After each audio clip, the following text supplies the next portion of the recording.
Good morning, friends. You find me yet again in my car. I'm on my way to an orthopedic hand specialist because I'm pretty sure I probably mentioned that my hands have been causing me a lot of problems that basically started from when I was pregnant the very first time. I didn't know if it's carpal tunnel or what, but basically my hands will like cramp up super bad and they will like hurt really bad to the point that it like wakes me out of sleep. Ugh. I can't get this situated right. I'm on my way to have my hands like looked at. I don't know if I need carpal tunnel surgery. I don't know if it's like an arthritis. I have no idea what it is. Basically gotten to the point that my hands get so numb and tingly and my fingertips and my tips of my thumb get so numb that I cannot even French braid my daughter's hair. Like, my niece was over a couple of weekends ago and I was trying to French braid her hair and I had to keep stopping and having her hold pieces of hair because my hands were just like so numb that I literally could not feel the hair to like even know if I was holding it. You know, you gotta pull it tight when you're French braiding, and it was just brutal.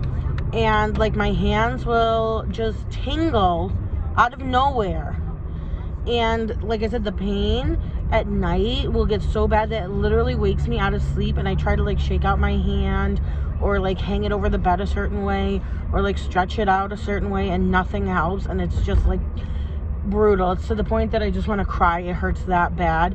And sometimes my hands are like really like stiff and like cramped up that I can't do things. Like sometimes I can't even hold my mascara or even doing my little brow using the spoolie or a liquid pen, or just, you know, you get the picture. You get the idea.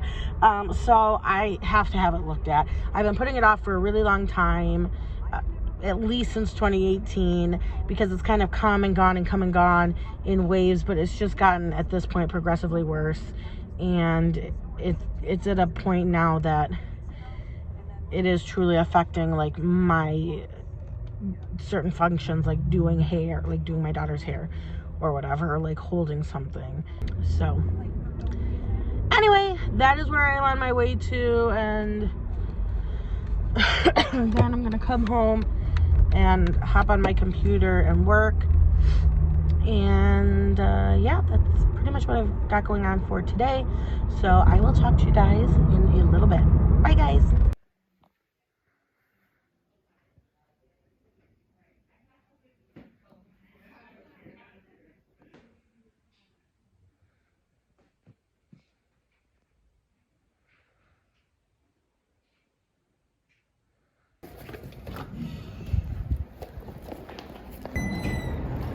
You're welcome.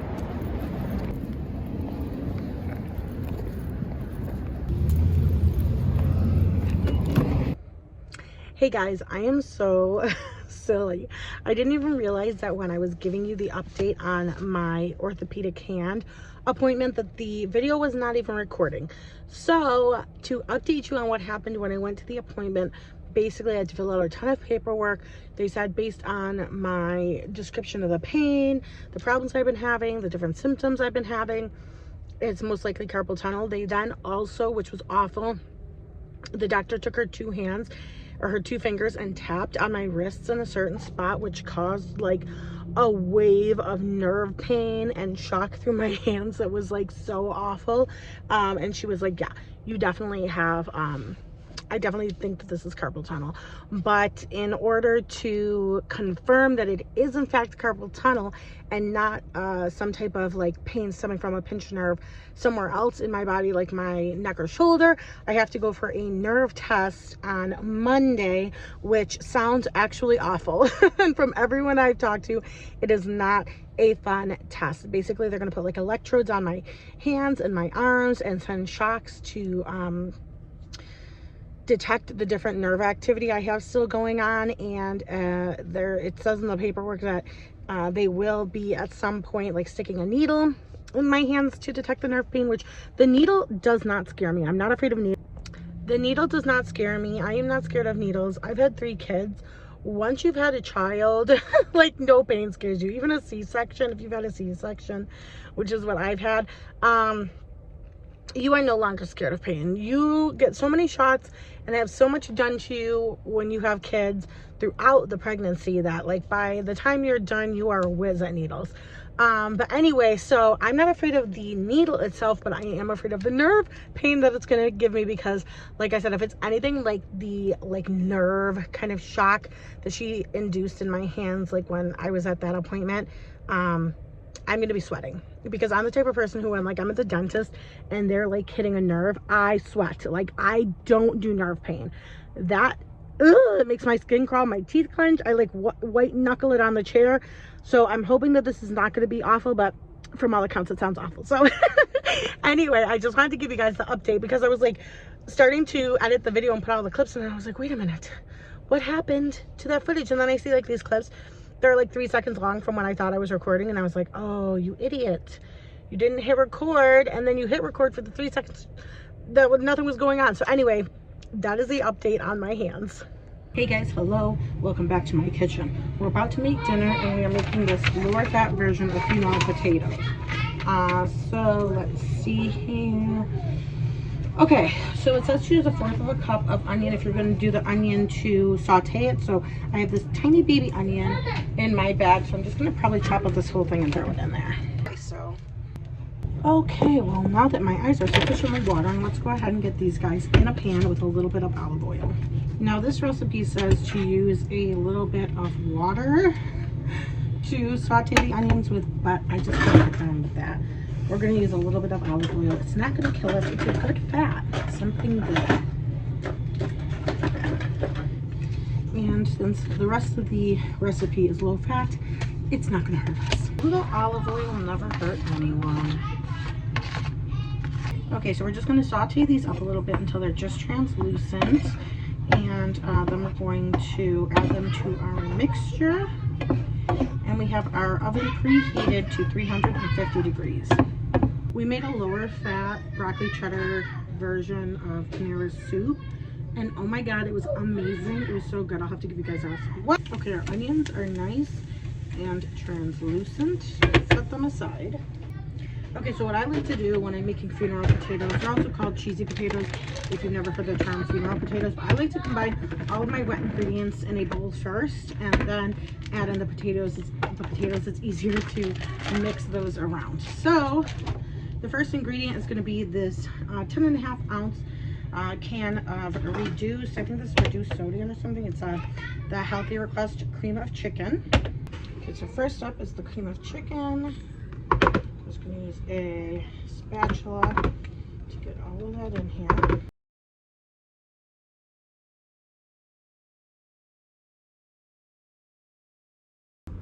Okay, next it calls for 5 ounces of milk. So here's a little hack. We're going to put our milk directly into the can. We're going to do it a little less than halfway, since this is a 10.5 ounce can. So we know half would be 5 ounces, well, a little more than 5 ounces. But we can do about half, okay? And you can do it in the can and kind of swish it around so you get all that cream of chicken.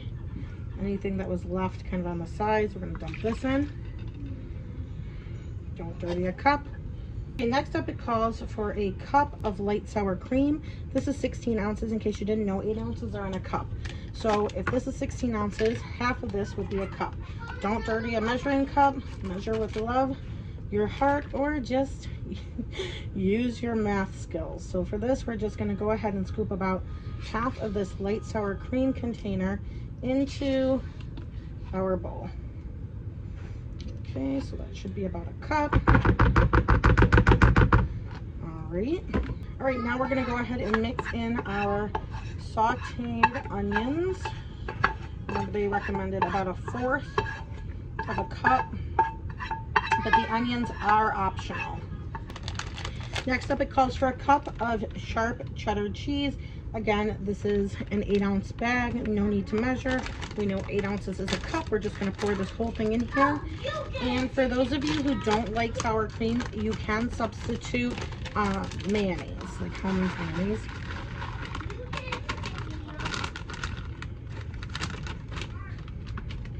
Okay, now it calls for salt and pepper. So we're just going to eyeball this. We're gonna shake, shake, shake a little salt, a little bit of crushed pepper.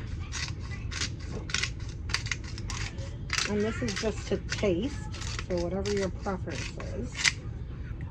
Okay, so now I'm gonna mix this all up first and get this well incorporated. And then I'm gonna add in my diced potatoes because it'll be a lot easier to mix those into the already like combined mixture rather than putting everything in the bowl and then trying to mix. Okay, so you're gonna use 2 pounds or 32 ounces of home style diced potatoes. You do not want to use these shredded hash browns. You want to make sure you're using a diced potato. So we are using the Orida brand, so a 2-pound bag. And we're going to go ahead and mix that all in. Out a spoon. Help me break out some of these frozen potatoes too. Might make it a little easier to mix. So just dump the frozen potatoes right in there.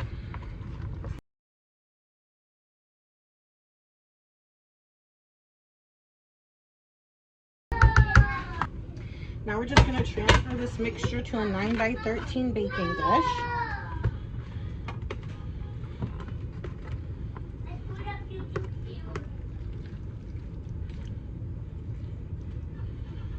This recipe does not say to grease the pan, so hopefully we're not going to regret that we didn't. Let's put this down. I'm going to use our spatula here just to get all the mixture off the side of the bowl.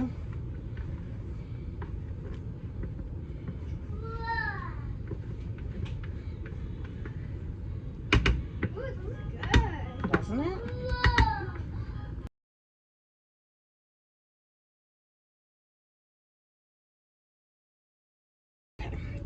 And now we are going to pop this in the oven. Remember, the oven has been preheating for 350 degrees. We're going to pop this in the oven for 45 minutes. And then we're going to get working on our meatloaf.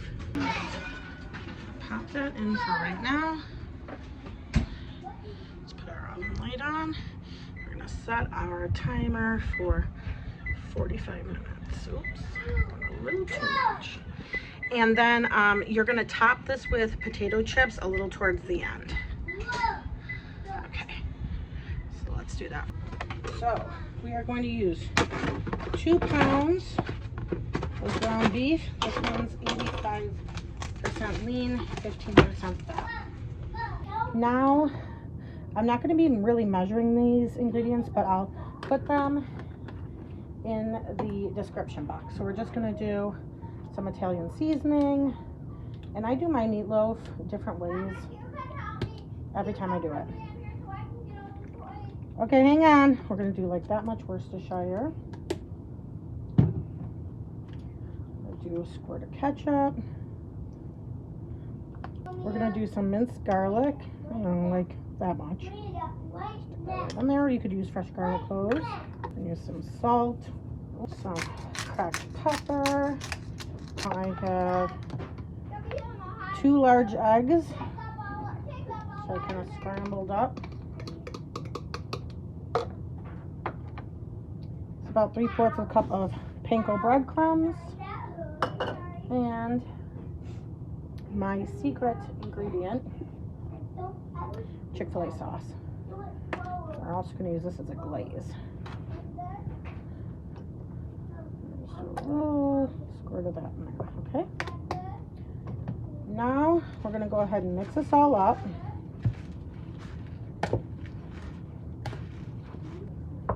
Oh my god, I almost forgot. You can add minced onion. You could add minced onion, or I'm going to be adding some onion soup mix, like onion flakes. It's about that much. You don't need a lot.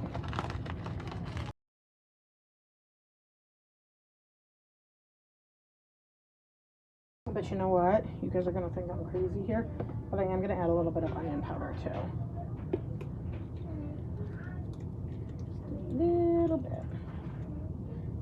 go wrong with onion and garlic in anything.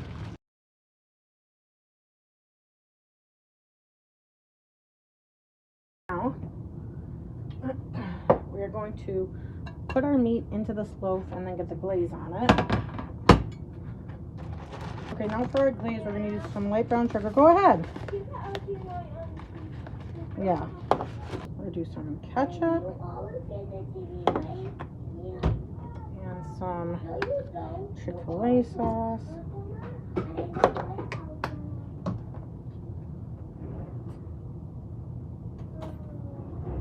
And then I'm just going to get a fork.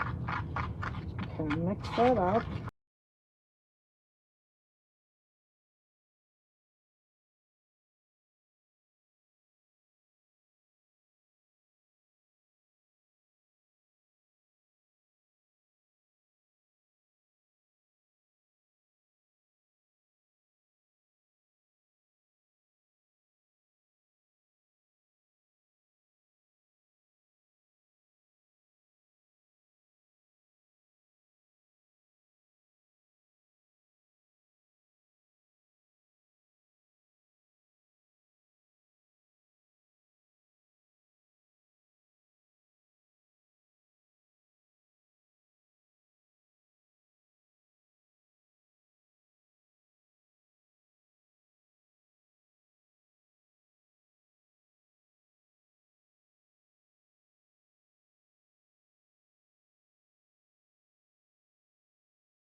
Popped in the oven. Okay, so now I've already crushed up the chips in here. These are the kettle brand air fried with the Himalayan sea salt. They have 0 saturated fat, trans fat, polyunsaturated fats, and they only have 6 grams of fat, which is why we got these, because this is supposed to be a lower calorie version of funeral potatoes. You could even use low fat cheese if you want, but I just don't scrim. Some people use crackers on these. Some people use corn flakes. This specific recipe called for a cup of crushed potato chips. And so we're going to go with this and try it out and see how it goes. So there's about 10 minutes left cooking time for the potatoes. There we go. And so I took them out. I'm topping it with the potatoes, kind of making a mess. And then we're going to put this back in for the last 10 minutes. I like this.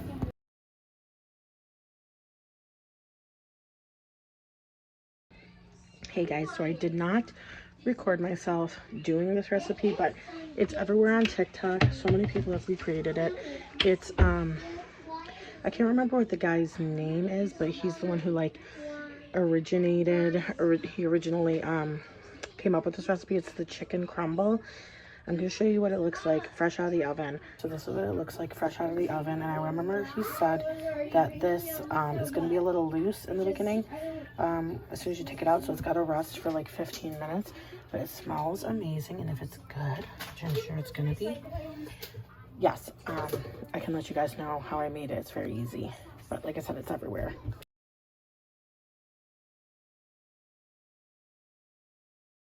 Hey guys, I'm going to end out this vlog while we take off my makeup together. I know this vlog has not been real eventful and I haven't vlogged too much because I just had a lot going on. And over the weekend, what I'm using to take off my makeup are just these Up and Up makeup wipes from Target. And then I use the Garnier micellar water, just the all-in-one. I was using the all-in-one with hyaluronic acid, and I think that one was really burning my eyes when I used it. I don't think I realized it had hyaluronic acid in it, or I just forgot. But anyway, I did not record a ton this week simply because we were doing a lot of child-centric activities, and you may know that I try to blur my children and like anybody else's children that I have in my videos, because I am one of those people who do not feel like it's my right to put children who are not able to consent in my videos. So, and I'm just private about my kids, and I just don't think it's safe. Like, I would never be one of these like family vloggers. So if you're here thinking that I may eventually like do more family vlog videos and like vlogs of my children, that is not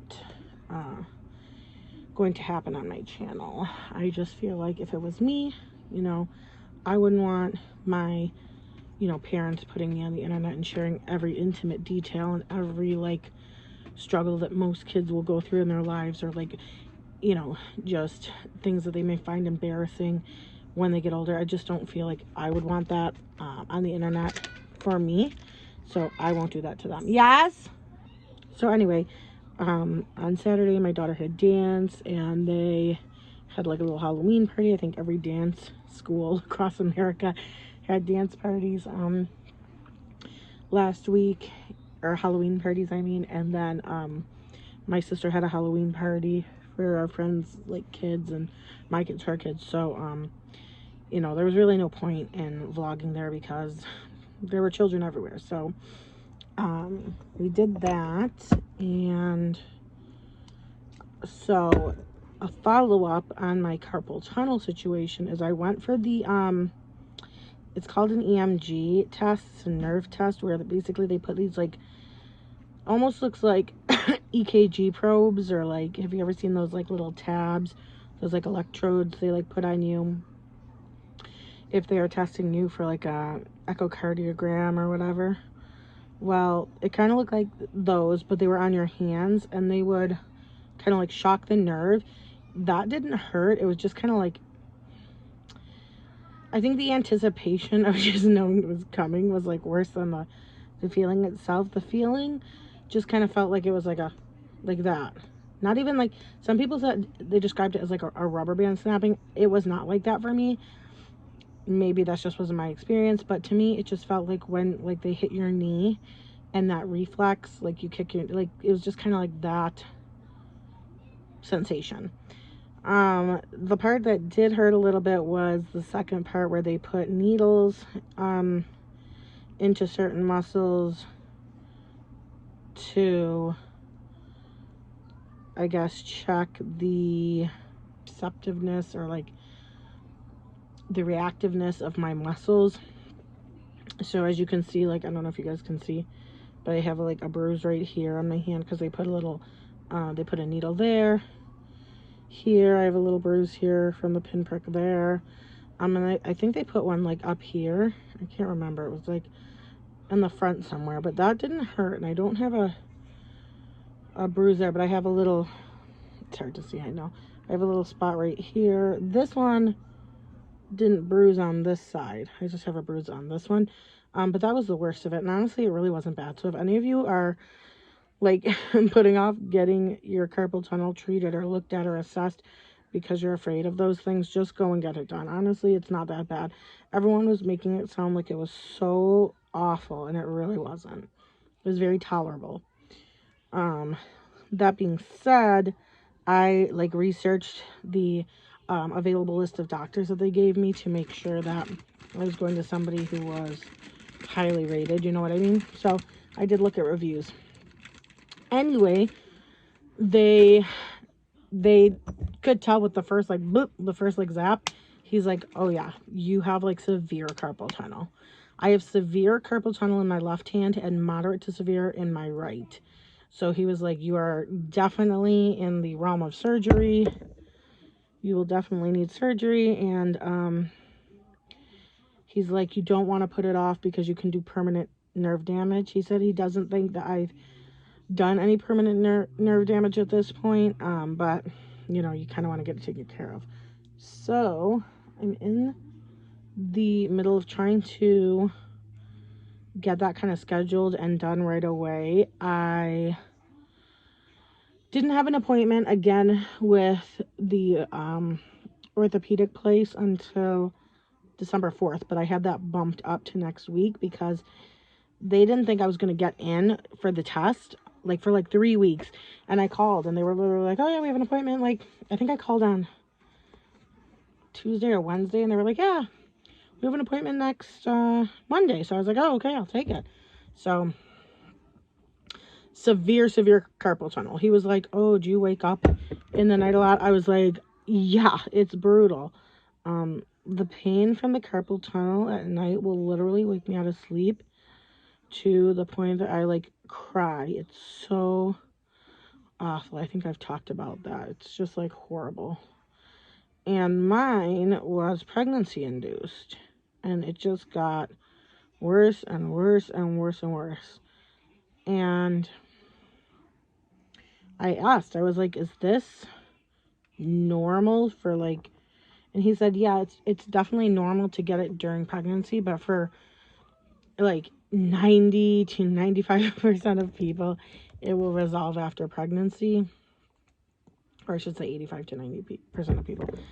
For me, I'm in the lucky 10 to 15% where it does not resolve after you're done being pregnant. So that's what happened to me. And he said the surgery is 95% effective, but for some people it can come back, and you want to make sure to take precautions so that you don't do anything that would encourage it coming back. So like he said, I'm going to need like an ergonomic keyboard. I need to keep my... Okay. I need to make sure I'm keeping my wrists straight.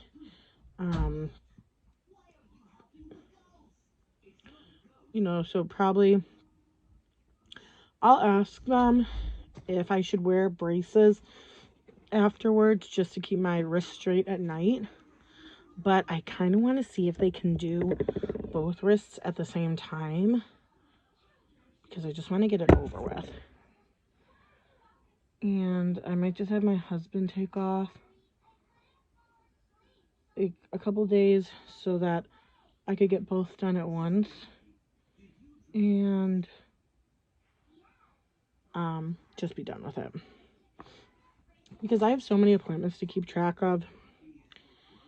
Mine, my kids, my husband's, and it's so hard to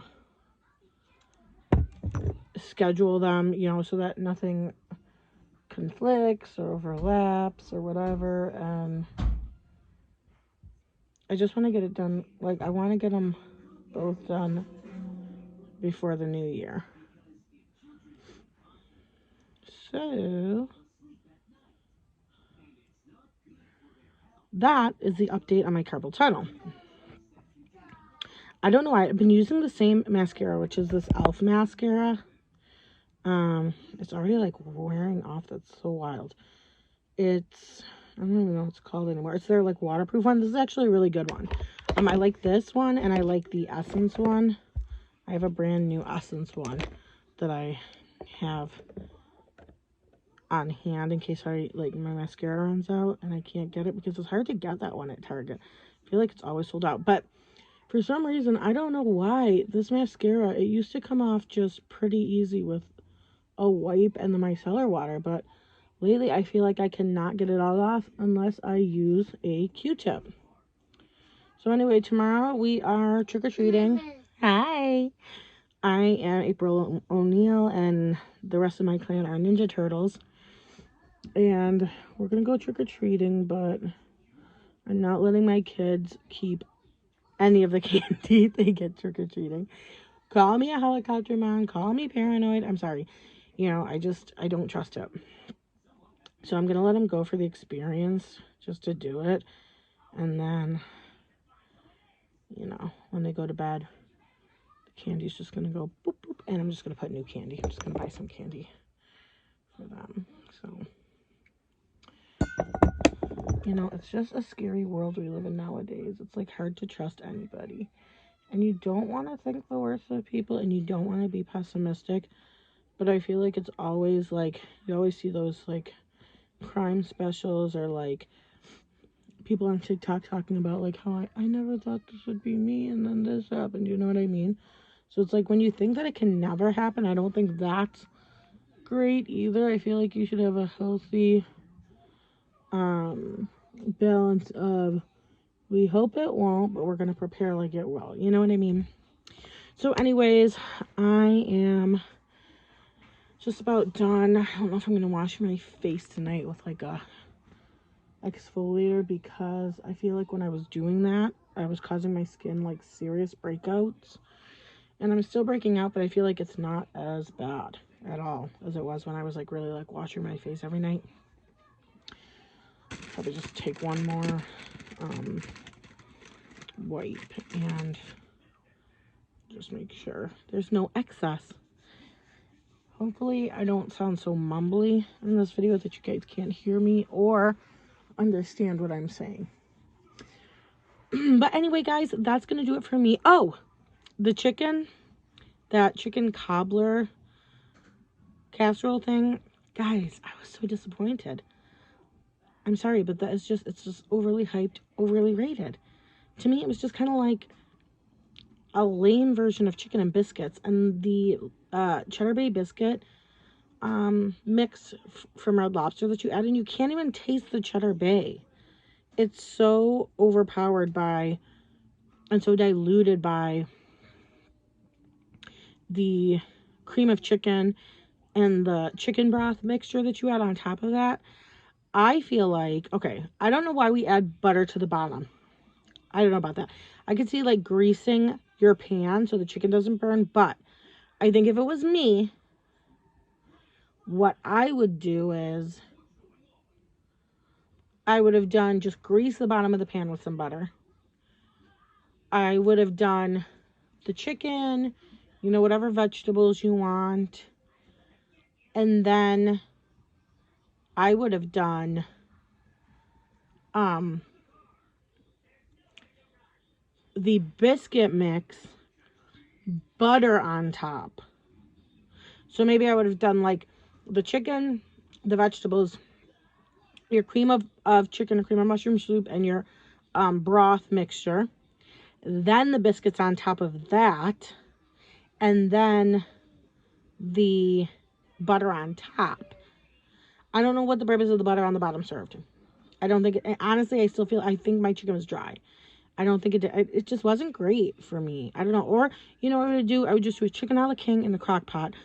Take the Cheddar Bay biscuits, mix them up how you're supposed to for biscuits, and then make them into like dumplings. Do plop, plop, plop into the chicken a la king in the crock pot so that when they, you know, cook and fluff up, they're like Cheddar Bay biscuit dumplings. I feel like it's a good idea. The execution wasn't there for me. I mean, it was edible, but I mean, my kids didn't like it, to be honest. So, I don't know. Probably wouldn't make it again, at least as, you know, you're supposed to according to that recipe. Nothing against him. I don't know. I was just like, everyone, you know, was like, oh my God, the chicken cobbler. And I was just like, I don't know. This just was meh for me. And also, 45 minutes at 350, I don't think was enough. I would have cooked it at 55. I would have cooked it for 55 minutes, I think, if I did it again. But anyway, that is going to do it for me. I hope you guys enjoyed this vlog. I know it wasn't the greatest. I'm sorry. I'll try to record more this week. I'm also thinking about doing like a, I want to talk about my favorite pumps for the moms out there, because I came across the most amazing pumps on Amazon when I was pregnant this last time that like saved my life, especially as a parent of multiple children. So I think I might do a video on that. If there's anything that you want to see or any videos that you would like me to do, go ahead and feel free to leave those in the comments down below. I hope you guys are having a great week, a great weekend, or whatever it is when this video reaches you.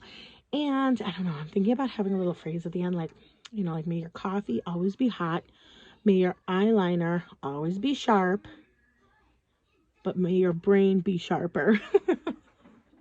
For us millennials who are getting old. Anyway, we'll see you guys in the next video. Thanks for watching. Bye, guys.